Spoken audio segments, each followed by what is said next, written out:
উৎসবটা মানুষের মধ্যে আমরা পরিলক্ষিত হচ্ছে। গতকাল সারা রাত্রি নির্বিঘ্নে ভোট দেওয়ার জন্যে যাতে কোনো প্রতিবন্ধক কেউ না তৈরি করে তার জন্যে সবাই ভোট কেন্দ্র পাহারা দিয়েছে। সকালবেলা উঠে তারা আমার আসার অনেক আগে দেখছি বড় বড় লাইনে তারা দাঁড়িয়ে গেছে। অন্য কেন্দ্রগুলোতে যাব, এটা আমার নিজস্ব কেন্দ্র, পাবনা শহরের সবচেয়ে পুরনো ঐতিহ্যবাহী এলাকা পুরান কুঠিবাড়ি। সেই কেন্দ্রে আমি ভোট দিলাম এবং নারী পুরুষ দুইটা কেন্দ্র এখানে রয়েছে পাশাপাশি। অনেক বড় লাইন দেখলাম। গত 4টি নির্বাচনে বাংলাদেশের মানুষ ভোট দেওয়ার সুযোগ থেকে বঞ্চিত হয়েছে। 17 বছর ভোটের অধিকারের জন্য লড়াই করেছে। অগণিত মানুষ জীবন দিয়েছেন, আত্মত্যাগ করেছেন, ক্ষতিগ্রস্ত হয়েছেন। যারা আজকের এই নিরপেক্ষ ভোটের দাবিতে যারা আত্মত্যাগ করেছেন তাদের প্রতি আমি শ্রদ্ধা নিবেদন করছি। তাদের ত্যাগ যেন রাষ্ট্র এবং সমাজ তারা সম্মান জানায়।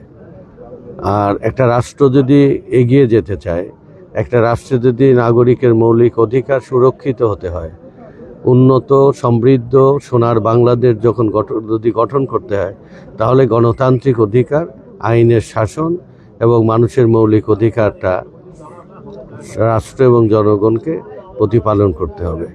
আমাদের দেশ গঠনের জন্যে আমরা এই মুহূর্তে বাংলাদেশে 4.5 কোটি মানুষ দারিদ্র্য সীমার নিচে বাস করে। কর্মসংস্থানের জন্য 3,60,00,000 লোক দাঁড়ে দাঁড়ে ঘুরছে। এমন একটা দেশে আমরা সবচেয়ে উত্তম ব্যবস্থা হচ্ছে গণতান্ত্রিক ব্যবস্থা। গণতান্ত্রিক ব্যবস্থায় পক্ষ বিপক্ষ সবাই মিলে মত প্রকাশের সুযোগ থাকে এবং সবাই মিলে দেশ গঠনের একটা পরিবেশ থাকে। আমরা এমন একটি সমাজ গড়তে চাই যে সমাজে আমি শুধু নিরাপদ থাকব না, আমার প্রতিপক্ষরা নিরাপদ থাকবে। সেটি হচ্ছে আমাদের কাঙ্ক্ষিত সমাজ।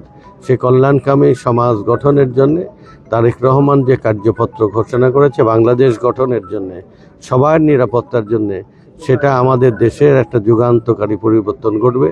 আজকের সূর্যাস্তের পরে যদি এটা আমরা জনগণ যদি রায় দেয়, তাহলে আমরা বাংলাদেশে সুদিন দেখতে পারবো ইনশাল্লাহ। আমি সাংবাদিক ভাইদের মাধ্যমে দেশবাসীকে অনুরোধ জানাই যে আমরা সবাই মিলে এই দেশ গড়ব। আমাদের এই দেশ শুধু আমি নিরাপদ থাকবো না, আমাদের প্রতিপক্ষরা নিরাপদ থাকবে। এটাই আছে কাঙ্ক্ষিত সমাজ। এটার জন্যই আমার সংগ্রাম।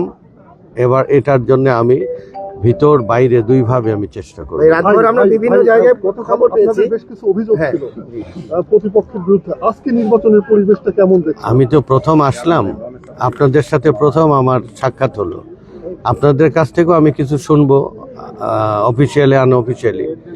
আমাদের চাওয়া হচ্ছে মানুষ তার ভোট দেবে এবং ভোটের মতামতের ভিত্তিতে সরকার গঠিত হবে। যেটাই হবে মানুষের মতামতের ভিত্তিতে গণতান্ত্রিক রাজনীতির চর্চা হচ্ছে, আমরা সেটা মেনে চলব। যারা ফলাফল বদল করার চেষ্টা করে, যারা মানুষকে ভয়ভীতি দেখানোর চেষ্টা করে, যারা বিভিন্নভাবে মানুষের